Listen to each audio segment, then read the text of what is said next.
अस्सलाम वालेकुम स्टूडेंट आज हम बात करेंगे एक्सपोनेंशियल फंक्शन के ऊपर, जो कि एक एलिमेंट्री ट्रांसेंडेंटल फंक्शन है।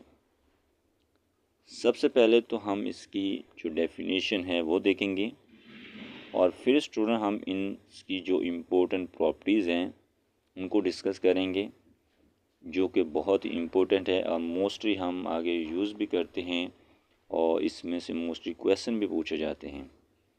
इसकी डोमेन, रेंज, कन्वर्जेंस, डाइवर्जेंस, ठीक है, इसकी एनालिटिक्स कि हमारे पास इसका पीरियड क्या है एक्सपोनेंशियल फंक्शन का। तो कंप्लीट जो इसकी प्रॉपर्टीज़ हैं उनको हम डिस्कस करेंगे। तो सबसे पहले हम इसको डिफ़ाइन कर लेते हैं, इसकी मैथमेटिकल फॉर्म। एक्सपोनेंशियल फंक्शन जो है वो इसके क्या है कि वी नो दैट, हम जानते हैं कि फॉर रियल वैल्यू एक्स, जब हम x की वैल्यू जो है वो रियल होती है, जब डोमेन हमारे पास रियल नंबर से होती है, तो उसको हम कैसे डिफ़ाइन करते हैं एक्सपोनेंशियल को कि limit n approach to infinity 1 plus X over n, और इसकी power n is equal to e की पावर x। मीन r लेकर चलते हैं, रियल नंबर लेते हैं। लेकिन हमने बात करनी है इन कम्प्लेक्स के अंदर। जब हमारे पास डोमेन जो है वो कम्प्लेक्स हो तो देन हम क्या करेंगे, रिप्लेस कर देंगे x को किस में, z के अंदर। जो z हमारे पास क्या होता है वो x प्लस अयोटा y के इक्वल होता है, ठीक है। और जब हम इसको रिप्लेस करेंगे तो ये हमारे पास फॉर्म बन जाएगी Cn is equal to 1 plus z और n और इसके होल की पावर n, और n फ्रॉम 1 से लेकर इन्फिनिटी, ठीक है। अब यहाँ पर स्टूडेंट हमारे पास नेक्स्ट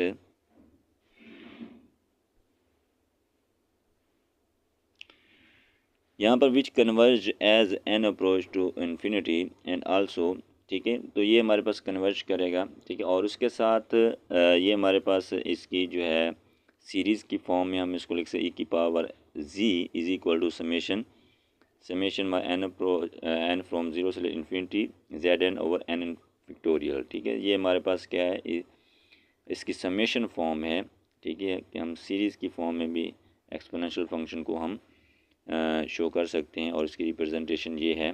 इसके बाद अगर स्टूडेंट हम इसको नेक्स्ट इसके हमने z की वैल्यू अगर हम पुट करें, z इज़ इक्वल टू होता है x प्लस अयोटा y के इक्वल, तो z की जगह पुट करेंगे और इसको अलग अलग कर लेंगे। और यहाँ पर स्टूडेंट हम इसको अलग करेंगे, e की पावर x और e की पावर अयोटा y को अलग कर लेंगे। e की पावर अयोटा y को हम इस तरह से लिख सकते हैं by using the Euler's formula cos y plus iota sine y। और उसके बाद नेक्स्ट हम मॉड लेंगे दोनों तरफ। जब मॉड लेंगे तो e की पावर x का मॉड वही आ जाएगा, और उसके बाद जो sine square y plus cos square y, और इसको इक्वल 1 होता है, जो कि इक्वल e की पावर x आ जाएगा, ठीक है। इट मीन्स दैट कि जब हमारे पास एक्सपोनेंशियल फंक्शन आएगा उसके जब हम मॉड वैल्यू लेंगे तो वो क्या आ गई, e की पावर x होगी, और ये इसका मतलब है कि ये हमारे पास ग्रेटर दैन 0 होगी, नॉन ज़ीरो होगी। कि इसका जो एम्पलीट्यूड है वो हमारे पास क्या होगा, वो इसका y होगा। इसका एम्पलीट्यूड क्या होगा स्टूडेंट, y होगा। अब हम इसकी प्रॉपर्टीज़ देखते हैं वन बाय वन, कि हमें पता है इसकी जो सीरीज़ फॉर्म है, इसको हम ओपन करेंगे तो e की पावर 1, e की power z is equal to 1 plus z into z square over 2 factorial plus dot dot plus z n over n factorial, right. और इसकी अगर हम कन्वर्जेंस के बारे में बात करें, ठीक है, कि ये सीरीज कन्वर्ज हो रही, डाइवर्ज हो रही है, तो इसके लिए हम टेस्ट यूज़ करेंगे जो कि हमारे पास क्या है, रेशो टेस्ट है। कि हमने इसको कंसीडर किया है कि u n is equal to z n over n factorial, और उसके बाद इसके अंदर हम n प्लस 1 करेंगे, यू एन प्लस 1, और n को यानी n को रिप्लेस करेंगे n प्लस 1 के अंदर, ठीक है। और by using the ratio test इसको हम इस तरह से रीअरेंज करके लिख सकते हैं, ठीक है। By using the ratio test हमारे पास ये इक्वेशन आ जाएगी, और इसको हम u n plus 1 over u n, ठीक है, और इसकी हम वैल्यू पुट करेंगे और डिवाइड करें तो ये फॉर्म बन जाएगी, ठीक है। और यहाँ पर स्टूडेंट हमारे पास ये इसको जो नीचे फिक्टोरियल वाली फॉर्म है इसको हम लिख सकते हैं n, यहाँ पर n प्लस 1 फिक्टोरियल है ना, तो इसको हम लिख सकते हैं n factorial n plus 1 into n factorial, ऐसे लिख सकते हैं। जो n1 जो है हमारे n फैक्टोरियल जो है वो कैंसिल हो जाएगा और पीछे हमारे पास क्या है बच जाएगा, नीचे n+1 बच जाएगा, ठीक है। और यहाँ पर स्टूडेंट हमारे पास यही हमने किया, यहाँ इसको तो यहाँ पर हमने इसको सिंप्लीफाई किया और उसके बाद n अप्रोच जब इन्फिनिटी पुट करेंगे, ठीक है, तो यहाँ पर हमारे पास क्या आ जाएगी, फाइनाइट वैल्यू आएगी फॉर ऑल जी के लिए, ठीक है। तो यहाँ से हम क्या, so by d'Alembert ratio test e की power define in the whole z plane and is absolutely convergent. तो ये हमारे पास क्या है, जो सीरीज जो हमारे एक्सपोनेंशियल फंक्शन है, ये क्या कर रहा है, एब्सोल्युटली कन्वर्ज कर रहा है स्टूडेंट, ठीक है, by using the ratio test. अच्छा जी, इसके बाद स्टूडेंट हमारे पास नेक्स्ट जो है आल्सो। अब इसको हमने अगर इसका डेरिवेटिव लेते हैं जी का विद रिस्पेक्ट टू जी, तो जी ही आ जाएगा एक्सपोनेंशियल फंक्शन का, ठीक है, तो लेंगे तो यही आ जाएगा, ठीक है। और ई को हम ऐसे भी रिप्रेजेंट करते हैं, ये क्या है हमारे पास, is an analytic function of z in which whole complex plane. So e की power z can never be zero for finite z के लिए। इट मीन्स दैट एक तो हमारे पास एक्सपोनेंशियल फंक्शन जो होता है वो एनालिटिक फंक्शन होता है और उसके बाद ये कभी भी ज़ीरो नहीं हो सकता, ठीक है, क्योंकि हमें पता है कि जब हम कोई भी इसके वैल्यू पुट करते हैं तो इसका आंसर कोई ना कोई हमेशा वैल्यू आएगी, ठीक है। ये क्योंकि एक्सपोनेंशियल फंक्शन क्या है, कांस्टेंट फंक्शन है, ठीक है। तो इसके ई की वैल्यू हमारे पास सम स्पेसिफिक होती है, तो एक्सपोनेंशियल वैल्यू जो है कभी भी ज़ीरो नहीं हो सकती, ठीक है, कोई भी फाइनाइट। अच्छा, इसके बाद प्रॉपर्टी नंबर 2 अगर हम बात करें इसकी, यहाँ पर कि हम एक्सपोनेंशियल फंक्शन को किस तरह से ऐड करते हैं, ठीक है, वो देखें कि हमारे पास एडिशन प्रूव दैट कि हमारे पास exponential z one plus z two is equal to z one exponential z one z two. ये तो सिंपल स्टूडेंट हमारे पास है कि हमने जी1 ले लिया और उसको हमने इसकी सीरीज़ ओपन कर दी। इसी तरह से हमने एक्सपोनेंशियल ई2 ले लिया, जी2 ले लिया और इसको हमने अगर ओपन कर दिया और फिर दोनों को लेफ़्ट साइड मल्टीप्लाई करेंगे और राइट साइड पर भी हमने दोनों को मल्टीप्लाई करेंगे। और जब मल्टीप्लाई करेंगे और इनकी फर्स्ट टर्म को इस तरह रीअरेंज करके लिखेंगे जो कि इक्वल है ई की पावर जी1 प्लस जी2 के, ठीक है। और इन जनरल अगर हम बात करेंगे तो जनरल जो है हमारे पास है, ये इन जनरल आ जाएगा हमारे पास स्टूडेंट, ठीक है। तो ई की पावर जी1 ई की पावर जी2 डॉट ई की power z n is equal to e की power z one plus z two dot z n आ जाएगा। Z one is equal to z two, तो देन हमारे पास ये किसके इक्वल आ जाएगा, ये इक्वल टू 1 आ जाएगा। वो कैसे स्टूडेंट के हमारे पास अगर जी1 इज इक्वल जी2 लेते हैं तो ये हमारे पास क्या है, दूसरी तरफ ये आकर ये माइनस हो जाएगी, पावर माइनस होकर हमारे पास क्या आ जाएगी, ई की पावर माइनस ई की पावर 0 और ई की पावर 0 किसके इक्वल होता है, 1 के, ठीक है। अच्छा, इसके बाद नेक्स्ट हमारे पास स्टूडेंट है इसकी प्रॉपर्टी। स्टूडेंट हमने पीछे बात की है कि हमारे पास अभी हमने ये देखा भी है कि दो एक्सपोनेंशियल फंक्शन का जो प्रोडक्ट है वो कभी भी ज़ीरो नहीं हो सकता, ठीक है। The product of two exponential function is non zero, ठीक है। ये क्या होगा, नॉन ज़ीरो होगा। None of these two is zero, यानी उनमें से कोई भी कोई फंक्शन ज़ीरो नहीं होना चाहिए, ठीक है। और हैंस ई की power z can never be zero for finite z के लिए, यानी इसकी वैल्यू कभी भी ज़ीरो नहीं हो सकती, ठीक है। तो ये हमारे प्रॉपर्टी नंबर 2 है। और प्रॉपर्टी नंबर 3 जो है वो अब देखते हैं स्टूडेंट। प्रूव दैट ई की power z is equal to 1 if and only if z is equal to 2k pi iota, फिर k जो है हमारे पास क्या है, 0 से लेकर 0 plus minus 1 plus minus 2 up to so on, यानी इंटीजर है k हमारे पास। Condition is necessary. तो गिवन हमारे पास क्या है, गिवन हमें दिया हुआ है कि मैं दिया हुआ स्टूडेंट e की power z is equal to 1 और यहाँ पर हमने z को रिप्लेस कर देंगे x प्लस आयोटा y के अंदर और इसको अलग अलग कर लेंगे और इसकी फिर हमने एलर थ्योरम यूज़ करके इसको cos y plus iota sine y ले लेंगे जो कि इक्वल हम 1 लेकर चल रहे हैं। इसको दोनों को रियल और इमेजिनरी पार्ट हम क्या करेंगे, कंपेयर करेंगे, तो ये इक्वेशन नंबर 1 और 2 आ जाएगी। अब हम इक्वेशन नंबर 2 लेते हैं तो इक्वेशन नंबर 2 के अंदर ई की पावर एक्सपोनेंशियल फंक्शन जो है वो कभी भी ज़ीरो नहीं हो सकता, इसलिए ट्रिग्नोमेट्रिक फंक्शन जो साइन वाई है ये 0 हो सकता है। तो यहाँ से हम y की वैल्यू लेंगे तो वो क्या आएगी, n पाई आ जाएगी। ठीक है, for n plus minus n is equal 0 plus minus 1 plus minus 2 और प्लस 1। ठीक है, तो ये हमने क्या फाइंड कर ली, y की वैल्यू फाइंड कर ली यहाँ पर। अच्छा जी, अब हमने y की वैल्यू को इसको हमने पुट कर देना है इक्वेशन नंबर 1 के अंदर। ठीक है, यहाँ पर ये हमने y की वैल्यू फाइंड की है और इसको हमने पुट कर देना इन इक्वेशन नंबर 1 में। ठीक है, तो putting in equation number 1 y is equal to n pi, तो जब पुट करेंगे तो ये हमारे पास e की power z cos n pi is equal to 1 और cos n पाई को हम लिख सकते हैं -1 की पावर n। ठीक है, क्योंकि इसकी वैल्यू जो है वो क्या आएगी, 1 और -1 के दरमियान में आएगी। यहाँ पर अगर हमारा n इवन, ठीक है, यहाँ n इवन है यानी n is equal to 2k है। ठीक है, फॉर k जो है हमारे पास क्या है, +-1 +-2 और x इज इक्वल 0, तो y की वैल्यू हमारे पास क्या है कि y is equal to 2k n pi.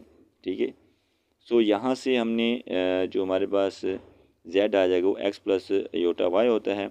ठीक है, तो यहाँ से हमने x की वैल्यू क्या ली है, x हमें 0 मिला, यहाँ पर x की वैल्यू हमने क्या फाइंड की है, 0। ठीक है, और उसके बाद हमने पीछे y क्या फाइंड करके हैं, y हमने फाइंड किया था ये ऊपर। ठीक है, वो हमारे पास क्या है, 2k n पाई। ठीक है, 2k पाई। ठीक है, तो जब हम इसमें पुट करेंगे तो इसका क्या आ जाएगा, z is equal to 2k pi iota आ जाएगा। ठीक है, यानी कि हमने क्या किया स्टूडेंट, हमने यहाँ पर x और y की वैल्यू फाइंड की है। ठीक है, x y और x की वैल्यू फाइंड की है और फाइंड करने के बाद हमने इसके अंदर z के अंदर पुट कर दी जो कि इक्वल है x प्लस अयोटा y के इक्वल है, राइट। अच्छा जी, इसके बाद स्टूडेंट हमारे पास नेक्स्ट जो है कंडीशन इज सफिशेंट। ठीक है, अब हमने ये चीज़ लेकर चलेंगे कि z is equal to 2k pi iota लेकर चलेंगे और इसमें हम प्रूव करेंगे कि e की power z is equal to 1 है। ठीक है, तो उसके लिए स्टूडेंट हम देखें हमारे पास यहाँ पर, ठीक है, तो condition is sufficient given z is equal to 2k pi iota to prove कि e की power z is equal to 1। ठीक है, e की power z is equal to 1 और इसके अंदर हम स्टूडेंट पुट करते हैं कि e की पावर 2k पाई अयोटा। ठीक है, और इसको हम बाय यूजिंग द एलर फार्मूला उसको यूज़ करेंगे तो इसको हम लिख सकते हैं cos 2k pi plus iota sign 2k पाई। ठीक है, अब स्टूडेंट इसके बाद नेक्स्ट हमारे पास जो है वो 1 हो सकती है क्योंकि वो मल्टीपल 2 का इवन आ रहा है और उसके बाद जो 0 है, ठीक है, साइन 2k पाई की वैल्यू जो है वो हमेशा 0 होगी, इसलिए हमने ले लिया 1 प्लस 0 अयोटा। ठीक है, और इसको इक्वल टू क्या है, 1 के। ठीक है, तो यही हमने प्रूव करना था कि हमारे पास z is equal to 2k pi iota हम लेकर चले थे और इसको प्रूव किया है कि e की power z is equal to क्या आ रहा है, 1 आ रहा है। हैंस e की power z is equal to 1 if and only if z is equal to 2k pi iota. ठीक है, तो ये हमारे पास, इसके बाद हमारे पास जो नेक्स्ट है प्रॉपर्टी नंबर 4 वो देखते हैं स्टूडेंट।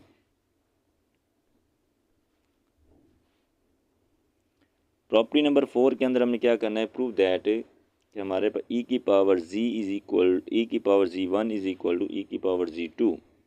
ठीक है, e की power z1 is equal to e की power z2 if and only if z1 is equal to z2 plus 2k pi iota.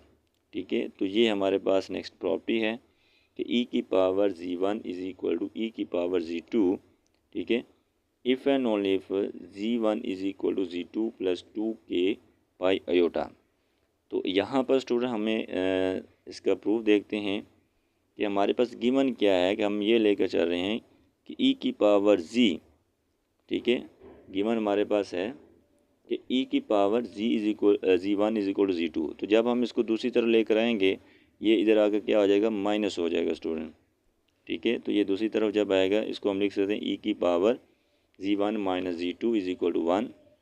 To prove, हमने प्रूव क्या करना है कि z1 is equal to z2 plus 2k pi iota. अब student हम इसके अंदर वैल्यू पुट करेंगे तो ये हमारे पास आ जाएगी e की पावर z1 माइनस z2। ठीक है, और इसमें हमने Z1 और Z2 की हमने वैल्यू पुट करेंगे, ठीक है, यानी जो Z1 किसके इक्वल होता है x प्लस अयोटा y, ठीक है, वो वाली हमने इसके अंदर वैल्यू पुट कर ली Z1 की और Z2 की भी, ठीक है। और फिर हमने इसको चेंज कर दी इन ट्रिग्नोमेट्रिक फंक्शन के अंदर। और यहाँ पर स्टूडेंट हमारे पास जो वैल्यू है इसके, अगर हम राइट साइड देखें तो राइट साइड हमारे पास क्या इक्वल टू 1 के था, तो हम 1 को लिख सकते हैं 1 प्लस 0 अयोटा। तो यहाँ से हम इसको रियल और इमेजिनरी पार्ट अलग कर लेंगे। और यहाँ पर स्टूडेंट हमारे पास नेक्स्ट फ्रॉम इक्वेशन नंबर 2, ठीक है, यहाँ से हम, और यहाँ से फिर जैसे हमने पीछे किया था कि एक्सपोनेंशियल फंक्शन वो 0 नहीं हो सकता, ट्रिग्नोमेट्रिक फंक्शन 0 हो जाएगा, ठीक है। और यहाँ से हमारे पास y1 minus y2 is equal to n pi आ जाएगा, ठीक है। अब यहाँ पर student putting in equation number 1, हम इस इक्वेशन नंबर 1 के अंदर पुट कर देंगे यहाँ पर, ठीक है, y1 माइनस y2 की वैल्यू। तो वो हमारे पास क्या आ जाएगी, e की पावर g1, ठीक है, e की पावर x1 माइनस x2, और इधर हमारे पास क्या आ जाएगा इसके साथ minus sine sorry cos n pi, और कॉस n पाई को हम लिख सकते हैं माइनस 1 की पावर n, राइट। अब स्टूडेंट हमारे पास 1 को हम लिख सकते हैं e की पावर 0। तो यहाँ पर व्हेन n इज़ इवन, यानी व्हेन n इज़ इवन, ठीक है, जब n हमारे पास इवन होगा, हमारे यहाँ पर इसके कोफिशिएंट कंपेयर कर लेते हैं, x1 minus x2 is equal to क्या आ जाएगा, 0 आ जाएगा, ठीक है। और यहाँ से x की वैल्यू क्या आ जाएगी, x1 इज इक्वल x2 आ जाएगा, ठीक है। अब हमने इसके जो Z1 माइनस Z2 लिया हुआ है फाइंड कर ली, x1 इज इक्वल टू x2 आ गया है। तो हमें पता है कि Z1 की वैल्यू भी वो किसके इक्वल थी, x1 माइनस x2 के, ठीक है। और उसके बाद माइनस Z2 की, ठीक है। इसमें हम रियल और इमेजिनरी पार्ट अलग अलग करके सॉल्व किया हुआ है, ठीक है। वैसे Z1 इज इक्वल टू वो तो हमें पता था वो क्या है, x1 प्लस अयोटा y, ठीक है। तो अब हमने x1 अयोटा y1, इसी तरह Z2 जो है वो x2 प्लस अयोटा y2, तो उसकी वैल्यू हमने पुट की। और उसके बाद x1 इज x2 जब करेंगे तो ये 0 हो जाएगा, पीछे क्या बच जाएगा, सिंपल 2 k पाई अयोटा बच जाएगा। और Z1 Z2 दूसरी तरफ आ क्या हो जाएगा, प्लस हो जाएगा, तो ये आ जाएगा Z1 is equal to Z2 plus 2k pi iota, ठीक है। तो यही स्टूडेंट हमने इस प्रूव करना था, ठीक है। अच्छा जी, इसके बाद स्टूडेंट हमारे पास जो नेक्स्ट प्रॉपर्टी है वो देखते हैं।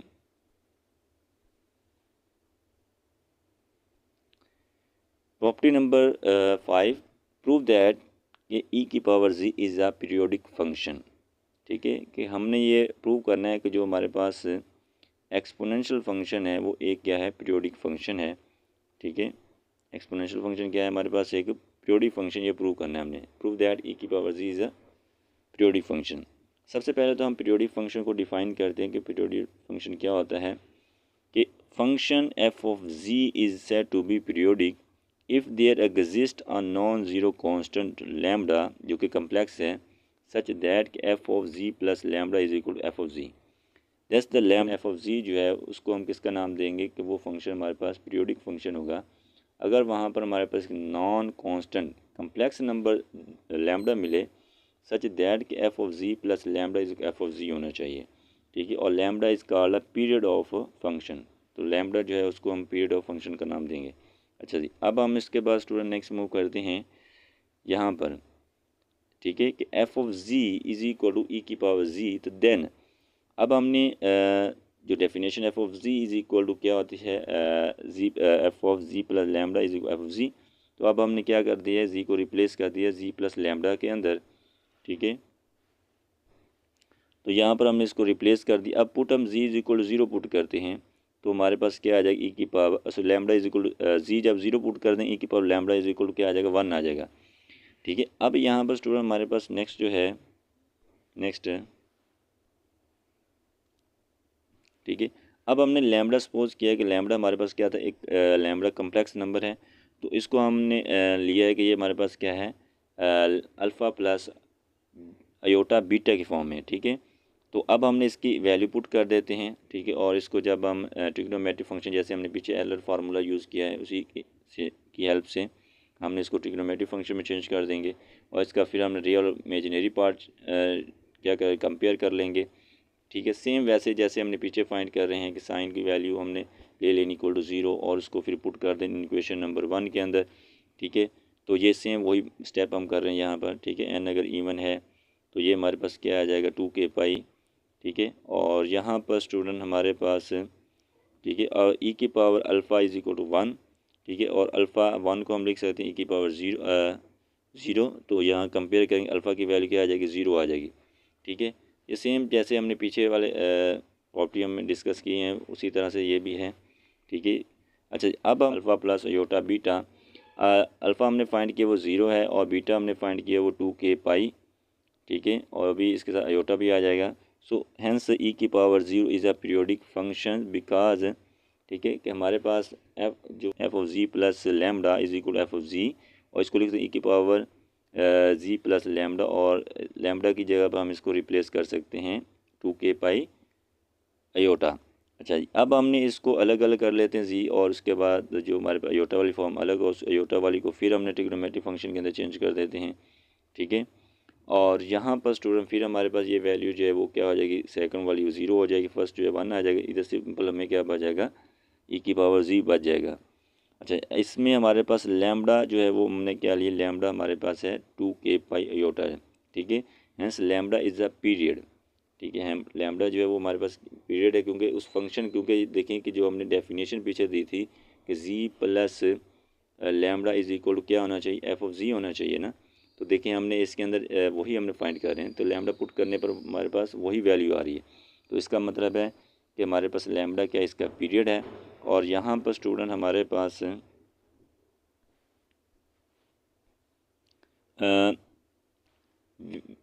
Where k is equal to 1 और lambda is equal to 2 pi iota it's simple fundamental primitive period, ठीक है। The other period are k is lambda is equal 2 pi iota 6 pi iota, ठीक है। यानी जो इवन मल्टीपल हैं वो इसके पीरियड होंगे, ठीक है।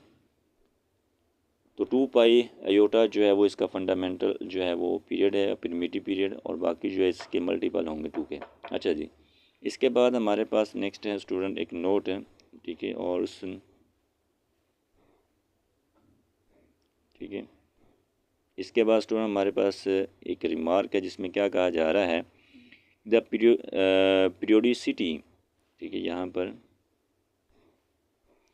दिस इज़ अ रिमार्क, और इसमें क्या कहा जा रहा है, the periodicity of the exponential function does not appear in the real domain since the period of the function are all the imaginary, ठीक है।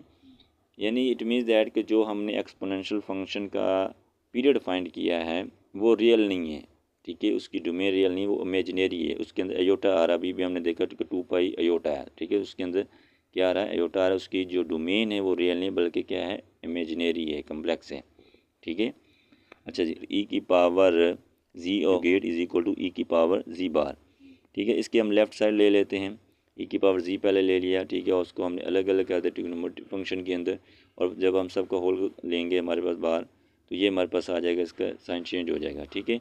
फिर हम इसको अलग अलग कर लें। इसकी अब हमने राइट साइड ले लेते हैं, राइट साइड को हम क्या ले लेते हैं, पहले इसका कॉन्जुगेट ले लेते हैं, फिर अलग अलग कर लेते हैं, ठीक है। और यहाँ पर इसको हम चेंज करेंगे, ठीक है, क्योंकि साइन फंक्शन जो कॉस फंक्शन जो होता है वो एक इवन फंक्शन होता है, इसलिए हमारे पास एज इट आ जाएगा, और साइन ऑड होता है बाहर माइनस आ जाएगा। तो ये देखिए, ये लेफ़्ट और राइट साइड सेम आ रही है, तो हैंस प्रूव हो जाएगा कि हमारे e की पावर जी होल का जो हमारे पास conjugate is equal to e की पावर जी कंजुगेट।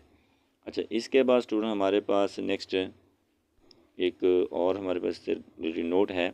इसमें क्या कहा जा रहा है, रिमार्क, कि e की power z is not analytic function, ठीक है। कि एनालिटिसिटी को हमने स्टूडेंट जो हमारे प्रीवियस लेक्चर्स थे उनके अंदर हमने डिफ़ाइन कर चुके हैं कि कोई भी फंक्शन जो है वो एनालिटिक फंक्शन कब होता है, ठीक है, उसके बारे में हमने बात की। तो ये हमारे पास एक्सपोनेंशियल फंक्शन है e की पावर जी, क्योंकि हम इसकी प्रॉपर्टी के बारे में बात कर रहे हैं। तो ये भी आपको पता होना चाहिए कि जो जी e की पावर जी बार, यानी अगर हम एक्सपोनेंशियल फंक्शन है और उसके अगर हमारे पास उसका कॉन्जुगेट आ रहा है, जी का कॉन्जुगेट आ रहा है, तो वो कभी भी एनालिटिक फंक्शन नहीं होगा, ठीक है। तो ये तो हमने पीछे भी लेक्चर में भी डिस्कस किया था कि अगर हम किसी फंक्शन के अंदर जी बार आ जाता है, जी कॉन्जुगेट आ जाता है, तो वो कभी भी एनालिटिक फंक्शन नहीं होता। ठीक है, इसी तरह से हमारे पास अगर एक्सपोनेंशियल फंक्शन के अंदर भी जी बार आ जाता है तो देन वो एक्सपोनेंशियल फंक्शन भी जो है वो भी एनालिटिक फंक्शन नहीं होगा, राइट। तो ये तो स्टूडेंट हमारा आज का लेक्चर था, जिसके अंदर स्टूडेंट हमने एक्सपोनेंशियल फंक्शन की जो प्रॉपर्टीज़ थी बेसिक, उनको हमने डिस्कस किया इन कम्प्लेक्स के अंदर। ठीक है, तो ये स्टूडेंट हमारा आज का लेक्चर था। नेक्स्ट लेक्चर के अंदर स्टूडेंट हम कम्प्लेक्स एनालिसिस के किसी नए टॉपिक के ऊपर बात करेंगे। So thank you very much for watching this video.